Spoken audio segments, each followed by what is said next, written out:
Estamos de volta com o programa Direção Espiritual. Obrigado você que liga, você que participa conosco, que manda o seu e-mail, manda a sua carta. Hoje você deve estar achando diferente, né? Não é o cenário novo ainda não. Nós ainda estamos... Na verdade o cenário está pronto, mas como eu estou ainda sem condições de fazer o programa ao vivo e nós queremos estreá-lo com o programa ao vivo, nós estamos aqui hoje em São Paulo. Por causa das minhas viagens, não tive condições de ir à Cachoeira Paulista.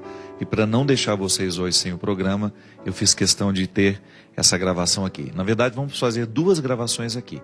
Mas você vai ver, mais para frente, você vai ver esse cenário de novo aqui de São Paulo, que carinhosamente nos recebe, a Canção Nova de São Paulo. Quero agradecer muito ao povo de Curitiba que estava comigo lá nessa semana no lançamento do livro Discípulo da Madrugada, o pessoal das livrarias Curitiba, muito obrigado, que carinho com que vocês me receberam e uma alegria imensa estar com você, Lídia, o Hernani, o João, todo o pessoal da administração, o pessoal da Planeta também, muito obrigado pela oportunidade e vocês que estiveram aí comigo, tornando essa noite tão especial, povo carinhoso, acolhedor, nos dando a oportunidade de lançar o livro O Discípulo da Madrugada lá em Curitiba. Gente, eu tenho uma novidade para contar para vocês. Em novembro, nós faremos uma peregrinação muito especial mesmo. Eu sempre tive vontade de fazê-la, não tinha tido oportunidade ainda. E nós vamos aproveitar esse ano, que é o ano em que o nosso querido João Paulo II foi canonizado. Nós faremos uma viagem à Polônia e à República Tcheca, passando pelos lugares que foram importantes na vida do nosso querido João Paulo II. Então quero lhe convidar, se você tem a oportunidade, se você tem possibilidade de organizar a sua vida para estar conosco, nós vamos sair no dia 17 de novembro, é uma segunda-feira, nós vamos na direção de Praga, diz que é uma das cidades mais bonitas do mundo, né? Quem já teve a oportunidade de ir, conhece. A partir de Praga nós faremos, então, um roteiro muito interessante. Passaremos na Cracóvia, iremos de Praga, ficaremos 3 dias em Praga, iremos a Cracóvia. Lá nós vamos ter a oportunidade de conhecer o Santuário da Divina Misericórdia, que tem uma devoção, né? A gente sabe como Madre Faustina tem penetrado na devoção do povo brasileiro, nos apresentando o coração de Jesus de maneira tão misericordiosa. Essa festa, que é uma das maiores da Canção Nova, que acontece todo mês de abril. Você que é devoto do Sagrado Coração de Jesus, da Divina Misericórdia, você teria a oportunidade de passar lá no santuário, conhecer um pouco do lugar. João Paulo II foi bispo, né? Antes de ser eleito Papa, lá neste lugar. Então nós passaremos lá, conheceremos a cidade onde ele morou. Depois vamos também, na continuidade, nós vamos passar em algumas cidades importantes da Polônia, inclusive nos locais onde nós temos aquela página da história tão sofrida, que é o nazismo. Vamos passar nos campos de concentração, acho que é no principal campo de concentração, né? Eu nunca fiz o roteiro, mas eu sei que tem uma passagem... Como é que é o nome do negócio mesmo? Isso, esse nome é difícil de falar, hein? Auschwitz, isso. A língua da gente tem que dobrar para falar, né? Vamos passar em Varsóvia, é o último destino nosso, na Tchecoslováquia, né?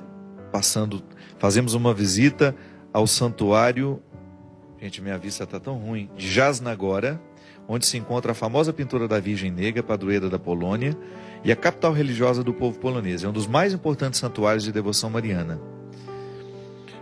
O dia do campo de concentração de Auschwitz será no dia em que nós vamos Cracóvia, Wadowice, e depois já pegamos na direção de Varsóvia.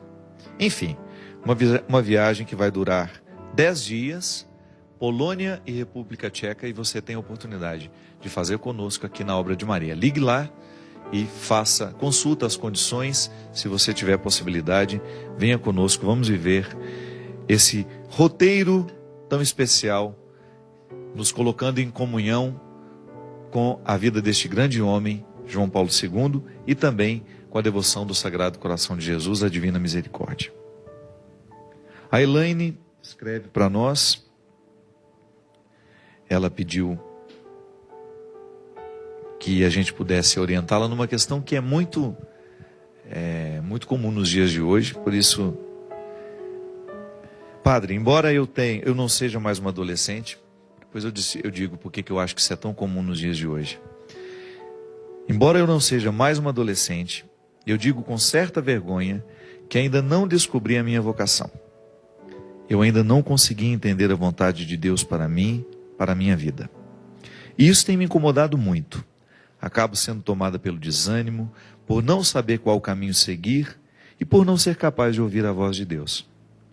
Vendo pessoas que descobriram não uma, mas várias vocações em suas vidas, eu não entendo por que para uns é tão claro e parece até ser natural, como a vocação do matrimônio, da maternidade, e para mim tudo ser tão difícil.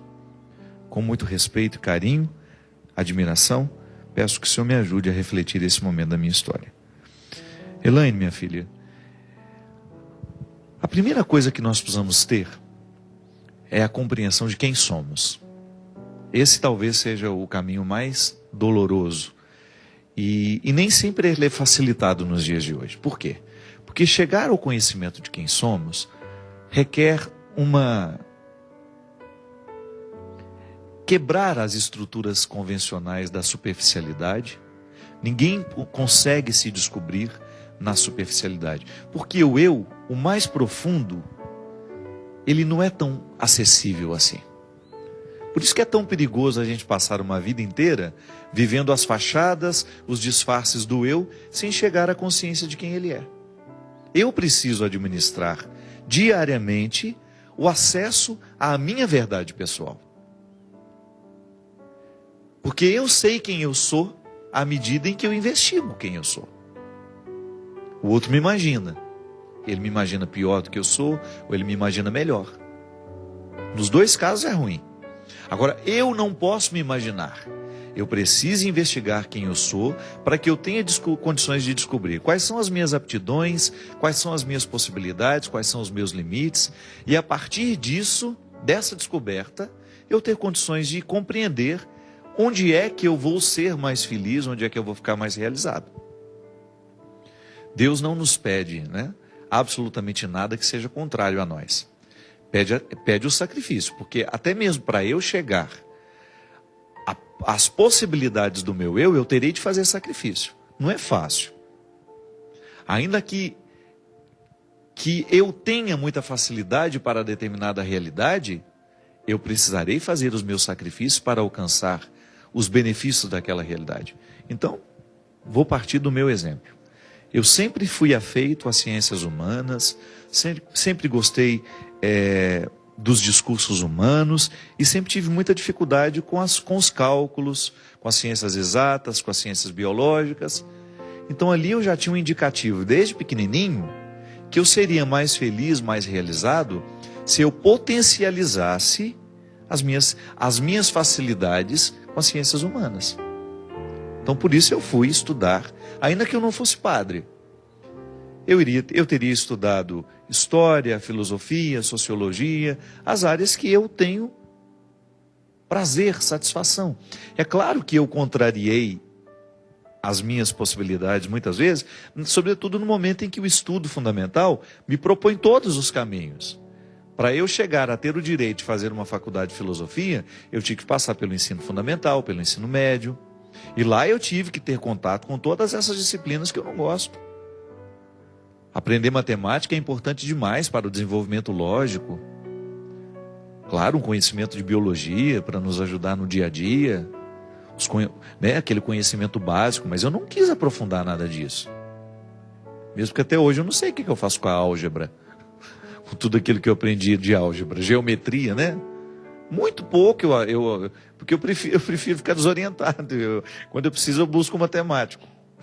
Eu não tenho facilidade. Agora, quando o assunto entrou dentro do contexto dos meus interesses, das minhas possibilidades, eu deslanchei. Ali eu encontrei várias possibilidades diante de um jeito de ser. Eu sou assim. Eu sou naturalmente afeito à reflexão. Eu gosto disso, eu gosto das ciências humanas. Eu gosto das questões humanas. Se você pega um matemático, talvez ele não tenha o mesmo entusiasmo que eu tenho. Então eu comecei a perceber qual era o meu lugar no mundo. Alguma coisa foi me clareando para eu identificar que era ali. E a partir daquele momento que eu identifico o meu lugar no mundo, eu vou descobrindo o que é o específico dessa minha vocação. Aí eu descobri a vida sacerdotal, num primeiro momento a vida religiosa, né? Porque eu fui religioso durante mais de 20 anos, dentro da congregação do Sagrado Coração de Jesus. Lá tive uma formação exemplar, maravilhosa, do ponto de vista acadêmico, do ponto de vista religioso, moral. E de repente comecei a me sentir inadequado lá dentro do contexto da vida religiosa. Eu fui percebendo que eu ainda não estava no lugar certo. Aí meu coração foi se abrindo, fui conversando com outras pessoas, até mesmo em momentos difíceis da minha vida dentro da congregação, eles foram importantes demais para eu descobrir que eu estava no lugar errado naquele momento. Mas tudo com muito sofrimento, viu? Não é fácil. Mas eu preciso constantemente ter disposição de enfrentar as minhas questões. Elaine, a gente não tem como chegar ao discernimento vocacional se a gente não enfrenta as nossas questões humanas. Então, antes de tudo, não é descobrir o que eu gostaria de trabalhar, com o que eu gostaria de trabalhar, qual seria o meu ofício. Antes de tudo é descobrir quem eu sou, o que realmente me faz feliz, o que realmente eu gosto. E a partir do momento que você começa a fazer o enfrentamento, para você ter condições de chegar ao conhecimento de quem você é, a partir do momento que você enfrenta e vai descobrindo diariamente, você vai se desdobrando nas questões práticas dessa vocação. Há pessoas que não nasceram para o casamento, percebe-se, desde menina, desde novinha. Aquela pessoa tem dificuldade de viver uma relação matrimonial. Ela não se imagina dentro do matrimônio. Pode ser que isso mude com o tempo, ou não. O que a gente precisa é ficar atento aos sinais que nós damos sobre nós mesmos. Por que eu digo para vocês que é tão difícil, no contexto em que nós estamos inseridos, chegar ao conhecimento de quem somos? Por causa da superficialização do mundo. O mundo está cada vez mais superficial, as estruturas estão cada vez mais artificiais, as estruturas sociais, eu digo. Voltando ao acontecimento, né, do falecimento do Eduardo Campos. Você viu o circo em que, em algum momento, as pessoas tentaram transformar o velório daquelas pessoas? Eu me sinto envergonhado como pessoa, de verdade. Uma pessoa parar ao lado do caixão, fazer um selfie. Gente, que mundo é esse que nós estamos vivendo? Ou 2 horas depois da notícia da morte do Eduardo, todas aquelas conspirações de quem iria substituí-lo, de quem seria o candidato. Gente, as pessoas não esperam o ritual da morte acontecer. Tudo bem que falasse isso 2 dias depois, que respeitasse a dor do outro. Nós estamos num mundo tão superficial que nós estamos perdendo a noção de respeito pela pessoa, sabe? E isso prejudica terrivelmente o acesso que nós vamos ter a nós. Até a religião corre o risco de ser também um lugar de espetáculo, de superficialização. Pessoas mal intencionadas, né? Que não querem a vida interior, querem apenas a caricatura da religião. Isso é perigoso demais para mim, é perigoso demais para você. Quando a gente superficializa a vida, a gente tem um prejuízo que a gente não pode calcular. Só o tempo vai nos mostrando o que aquele prejuízo nos causou. As pessoas são cada vez mais superficiais, deseducadas, deselegantes, desrespeitosas, indispostas à profundidade. Porque tudo isso, eu estar ali, numa postura, se eu vou ao velório de uma pessoa, eu preciso entrar em comunhão com o que aquelas pessoas estão sofrendo. Porque senão é melhor ficar em casa. Isso é maturidade. Isso é conhecimento de si. É percepção de si e do outro. Porque como é que eu me conheço? Quando eu me analiso e quando eu me vejo refletido no outro. O autoconhecimento passa por aquilo que eu apresento a mim mesmo sobre mim, sobre aquilo que eu percebo, e o meu autoconhecimento passa também sobre aquilo que o outro me diz sobre mim. É claro que o que o outro vai me dizer, eu vou fazer o crivo. É importante que você saiba que o outro realmente tenha informações importantes sobre você, mas ele também pode ser mal intencionado ao lhe dizer algumas coisas. Então precisamos ter um cuidado. Elaine, às vezes as pessoas não têm essa disposição. Elas estão indispostas a viver o processo do autoconhecimento. Aí prevalece a imaturidade, prevalecem as escolhas acidentais, que não são essenciais, e você percebe, nossa, como eu errei naquela hora, porque eu não prestei atenção em mim, eu não prestei atenção no meu desejo, eu não prestei atenção naquilo que meu coração dizia. Deus nos fala muito pela intuição, minha gente. Deus nos fala muito quando nós somos capazes de silenciar o mundo artificial em que nós estamos inseridos e prestamos atenção em nós mesmos. É o que a gente falava no início do programa. Essa faxina mental que o escritor ali dizia, que ele propunha no início, é importante demais. É quando você é capaz de retirar os excessos que impedem você de ter um contato com você. Toda religião séria ensina a meditação. Por quê? Porque a meditação é uma oportunidade muito promissora, feliz, que nos oportuniza justamente o contato com a gente. Ainda hoje eu falava com uma amiga minha, ela dizia que ela estava muito cansada, muito nervosa e que ela precisava rezar. Eu falei, mas cuidado para você não rezar do jeito errado. Quando nós estamos muito agitados, quando nós estamos muito nervosos, a melhor oração é a meditação. É aquele silêncio. É você ficar diante de Deus ali, você sentar num canto do seu quarto, da sua casa, de maneira confortável, e você ser capaz de fazer silêncio só. Falei sobre isso num programa aqui também.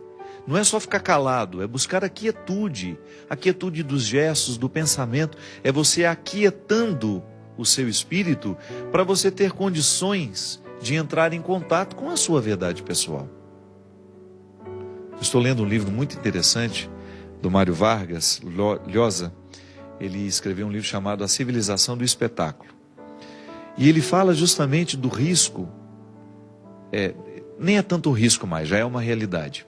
Isso foi previsto em outros momentos. Algumas pessoas diziam, no futuro haverá o risco de nós termos uma cultura do entretenimento que engula a cultura.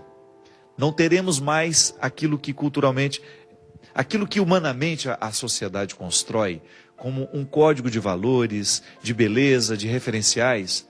Isso vai sendo desfacelado com o tempo. Alguns previam isso há 300 anos atrás. Que o mundo ia ficar tão superficial que nós íamos nos distanciar do próprio conceito de cultura. O conceito de cultura seria substituído pelo conceito de entretenimento. Gente, isso está acontecendo. Não precisamos ir longe mais.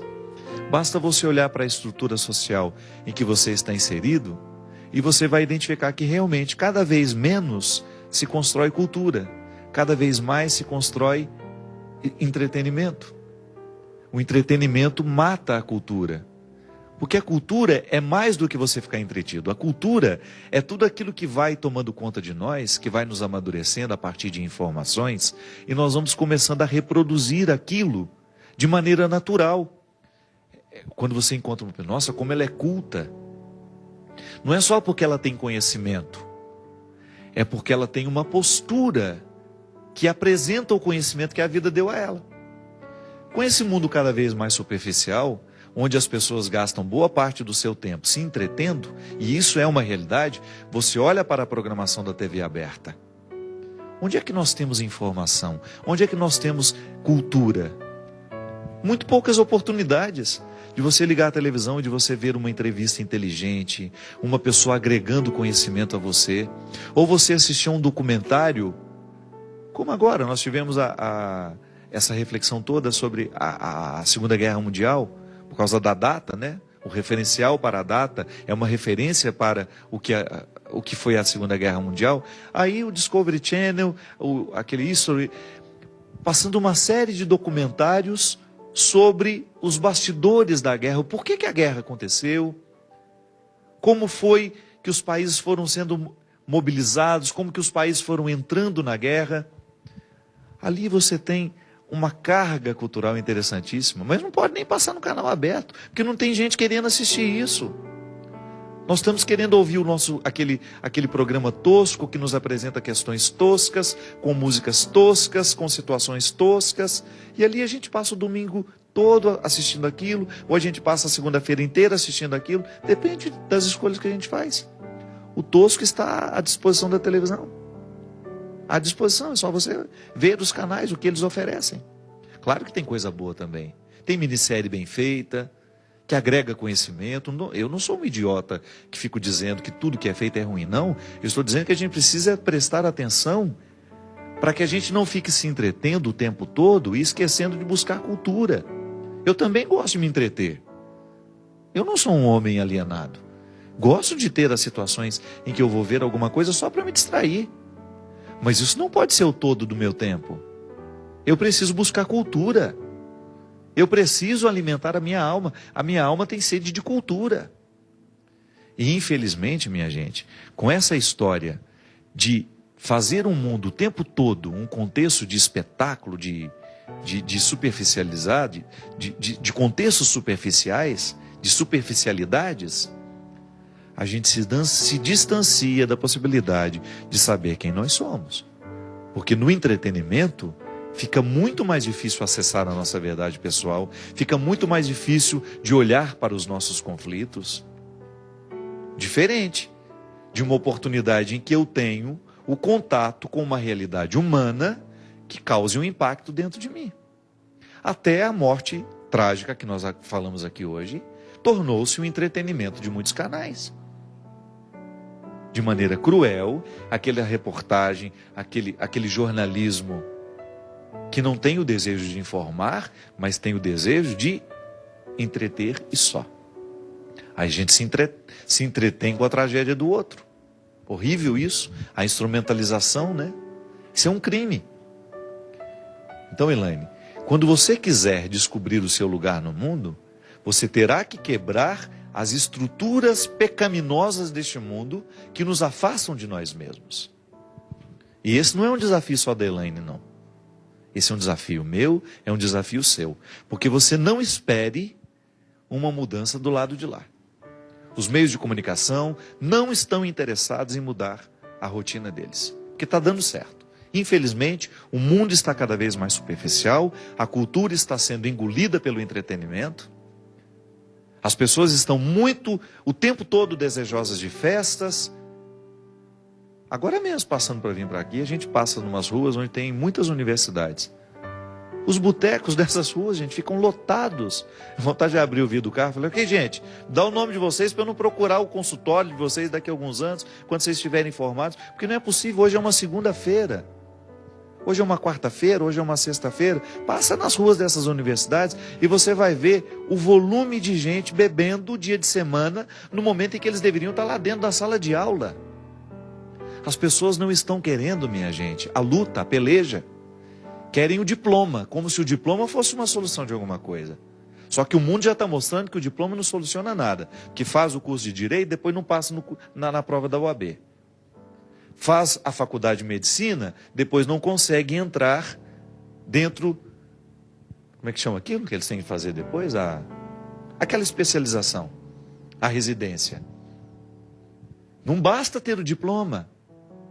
O diploma é o resultado de um entretenimento, às vezes.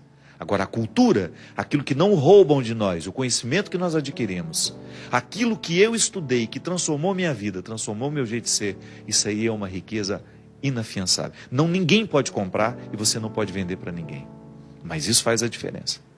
Então eu preciso mudar as estruturas do meu mundo, você precisa mudar as estruturas do seu mundo, para que a gente tenha condições de saber quem nós somos e depois, sabendo que nós somos, termos condições de investir onde realmente devemos estar. Que boa parte do nosso tempo, aqui nessa vida, é descobrindo qual é o lugar que a gente deveria estar. É a gente fazer o investimento certo para que a gente tenha satisfação de viver a vida que a gente tem. Só para isso, minha gente. O esforço todo é para esse. Tudo aquilo que você estudou, todas as noites mal dormidas, eu sei. Quantas noites mal dormidas, cochilando em cima dos livros, para fazer uma boa prova no outro dia. Ou então você que levanta amanhã cedo para ir trabalhar com dignidade, pega 2, 3 conduções para ganhar o seu dinheiro. Faça tudo isso sem permitir que o mundo ofusque a sua capacidade de saber quem é você. Porque só assim a vida vale a pena. Quando estamos esclarecidos sobre nós, então ajudamos esse mundo tão caótico a ter um esclarecimento sobre si mesmo. Obrigado pela sua companhia. Até a semana que vem, se Deus quiser. E que Ele abençoe a nossa consciência para que a gente tenha condições de viver com sabedoria essa vida tão preciosa que Ele nos deu. Ele que é Pai, Filho e Espírito Santo. Amém.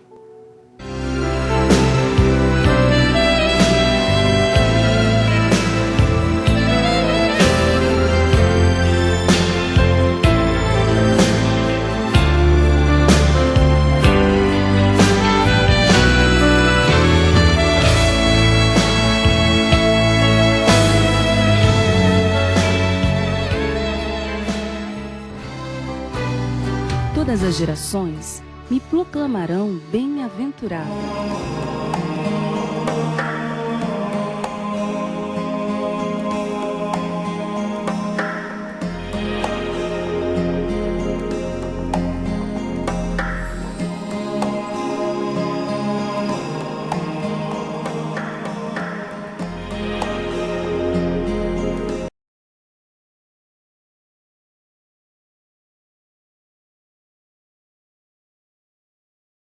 Ele que é Pai, Filho e Espírito Santo. Amém.